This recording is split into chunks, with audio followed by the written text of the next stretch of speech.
যে চিনুগুড়া আপনার 2 মাস আগে ছিল যে আপনার 6,000 টাকা, সেই চিনুগুড়া এখন 7,800 টাকা 8,000 টাকা চলতেছে। ভরা মৌসুমে আবারও চট্টগ্রামের বাজারে বেড়েছে সব ধরনের চালের দাম।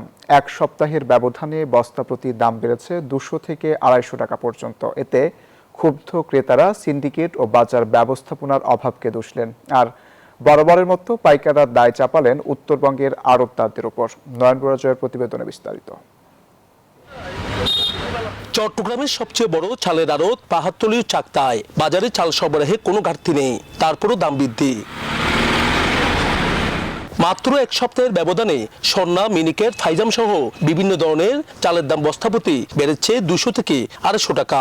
আর সুগন্ধি চালের ক্ষেত্রে বস্তাপ্রতি বৃদ্ধি 1000 থেকে 1500 টাকা পর্যন্ত। বসুন্ধরা টিস্যু, অশুদ্ধতার বিরুদ্ধে এক বিন্দুও ছাড় নয়।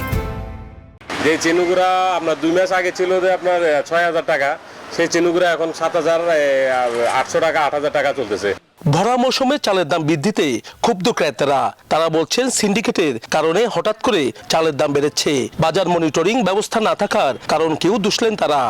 আমার মনে হয় যে ভরা মৌসুম উপলক্ষে চাউলের বাজারটা যদি আগের তুলনায় অর্থাৎ 50 থেকে 60 টাকার মধ্যে হলে মনে হয় সবাই অন্তত কিনা একটা অবস্থা থাকতো। বরাবরের মতো দায়সারা জবাব দিলেন পাইকাররা। তারা বলছেন উত্তরবঙ্গের মোকামগুলোতে চালের দাম বাড়ায় প্রভাব পড়েছে চট্টগ্রামের পাইকারি ও খুচরা বাজারে। ব্যাংকে এখন টাকা রাখতেছে না, তারা ধান চাউল কিনে স্টক করতেছে, বা কিছু কিছু আমাদের হাসকি মিলটির এইসব জায়গাতে ধান চাউলের উপরে তারা নজর দিচ্ছে, তারা প্রচুর ধান চাউল কিনে স্টক করতেছে।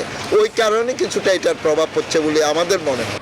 দফায় দফায় চালের দাম বাড়ায় সংসারের খরচ সামলাতে হিমশিম খাচ্ছেন ক্রেতারা। তাই বাজার তদারকি জোরদার করে মূল্যবৃদ্ধি নিয়ন্ত্রণের দাবি তাদের। নয়ন বড়ুয়া, জয়, নিউজ 24, চট্টগ্রাম।